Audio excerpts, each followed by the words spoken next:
You ever get off a call thinking, I nailed that, and then nothing happens? No next step, no reply, just ghost town? Yeah, like you gave a TED talk to the void. Exactly. I was coaching a rep a while back. We'll call him Luis.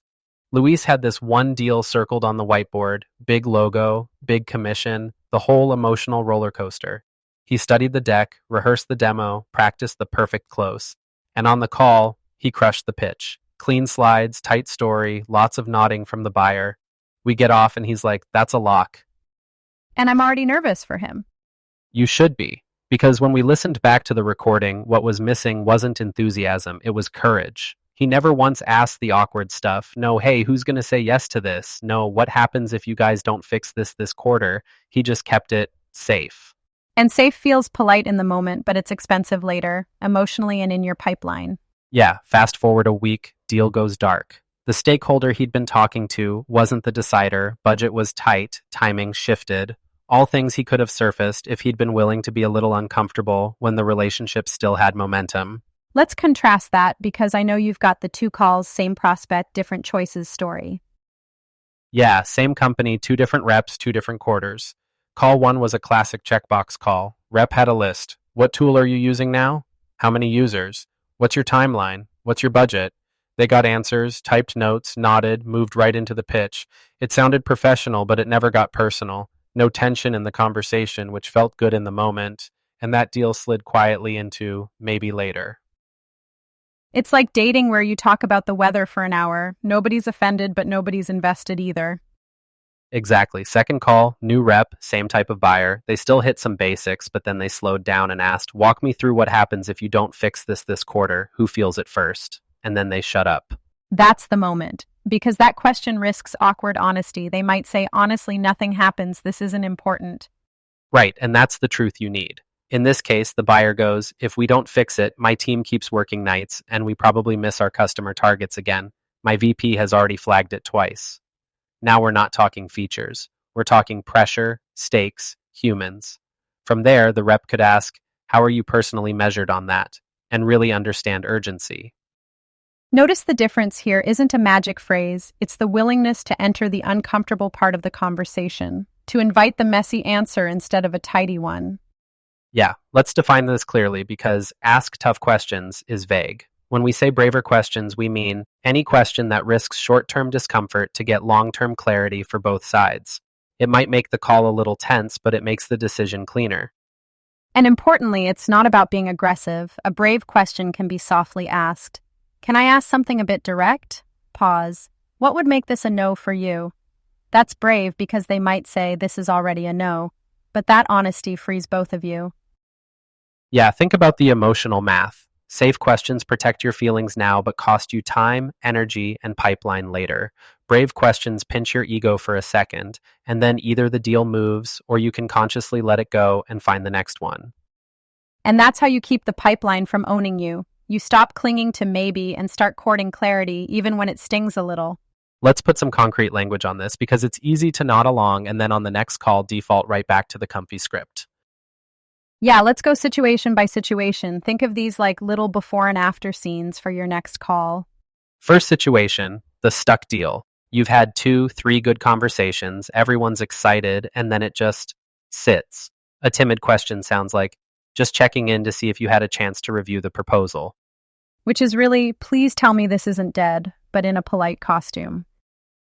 Exactly. Brave version is, hey, can I check something with you? Last time we talked, this sounded like a priority. It looks like things have slowed down. What changed on your side? And then you actually wait for the answer. And if they say, honestly, my boss shifted focus, now you can ask, given that, is it realistic to keep pushing this right now, or should we park it and revisit later? That's brave because you're offering them an off-ramp.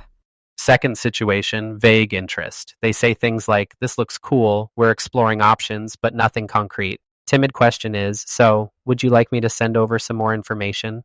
Which is the corporate version of please like me.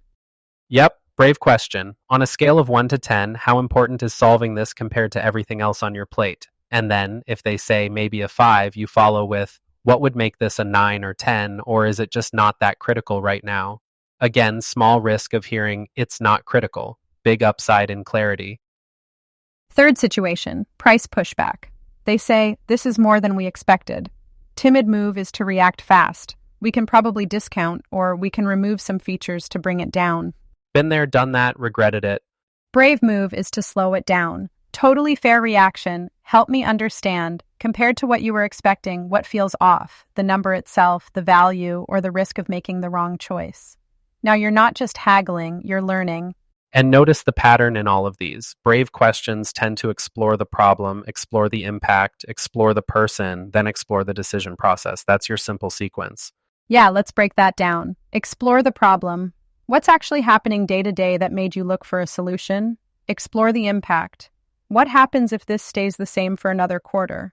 Explore the person. How does this show up for you personally, in your workload, your stress, your goals? And then explore the decision. When you've bought something like this before, what steps did you have to go through? Who needed to sign off? That's the map. And here's the underrated part. After each brave question, you have to actually be brave enough to be quiet. Ask, then shut up. No rushing to fill the silence, no bailing them out with, or, if it's not that big a deal, that's fine too. Yeah, I tell reps, the silence after a brave question is where the real deal shows up. If you jump in too fast, you're back to performing instead of learning. And once they answer, don't immediately jump to your pitch. Reflect back what you heard in their language. So if I'm hearing you right, the tough part is that your team is burning weekends and you're still missing the customer targets your VP cares about, yeah? That reflection does two things. One, it proves you were actually listening, not just waiting to talk. Two, it often makes them go deeper. They'll say, yeah, and honestly, the burnout is starting to show in turnover. Now your understanding is richer, and so is your ability to help. Braver questions plus real listening changes the energy of the whole conversation. The buyer stops feeling like a target and starts feeling like a partner in figuring out whether this is worth doing. And that's the goal, not to bulldoze your way to yes, but to co-create a clear yes or a clean no. Both are wins. The enemy is the fuzzy maybe that eats your time and your confidence. So now we know what brave questions sound like. The real challenge is, how do you make this a habit so you don't default to safe mode when the stakes feel high? Yeah, courage on calls isn't a personality trait, it's a practice. Let's make it super practical. First drill, the one deal drill. Don't overhaul your whole life. Take one live opportunity in your pipeline, ideally one that actually matters to you, and ask yourself, what are the 5 brave questions I'm currently avoiding with this person? And be honest with yourself. If you feel that little, ugh, I hope they don't ask about budget sensation in your stomach, that's your clue. The questions might look like, who else needs to say yes to this? What would make this a no? What happens if you put it off till next spring? How are you personally measured on this? What worries you about choosing us? Write those down before your next call, physically, on paper, or in your notes. Then make a commitment. On the next conversation, you'll ask at least one of them. Not all 5 if that feels like too much. Start with 1. And afterwards, notice what actually happened. Did the world end? Probably not. Did you learn something you wish you'd known 2 weeks earlier? Probably yes. Second routine, your call review check. Take a recent recorded call, 10, 15 minutes is enough, and replay it. Every time you hear yourself ask a question, mark it as safe or brave. Safe is, won't change the relationship, won't risk discomfort. Brave is, could change the direction of the deal, might feel a bit edgy. Don't judge yourself, just count. Okay, I asked 12 questions, 10 were safe, 2 were brave. That's data, not a moral verdict. Then pick 2 of those safe questions and rewrite them as brave ones for next time. So instead of, do you have any questions? You might write, what concerns are you not saying out loud yet? Instead of, does that timeline work? Maybe, what else could bump this off the priority list between now and then? You're basically building a little personal playbook of braver questions that sound like you, not like a script robot. The repetition rewires your instinct. And this loops back to the pipeline. When you start asking braver questions, deals move faster to truth. Some close cleaner, some die sooner. Both outcomes free up your energy to create more opportunities instead of babysitting the wrong ones. Yeah, you stop trying to resuscitate every maybe and start spending more time with the people who are actually ready to move. That's how you get a calmer pipeline and a calmer nervous system. Let's leave folks with a line they can carry into their next call. You don't close faster by talking more. You close cleaner by asking the question most people avoid. Put that on a sticky note on your monitor. Ask the question most people avoid. If you do that once a day, your pipeline and your confidence are going to look very different in a few months.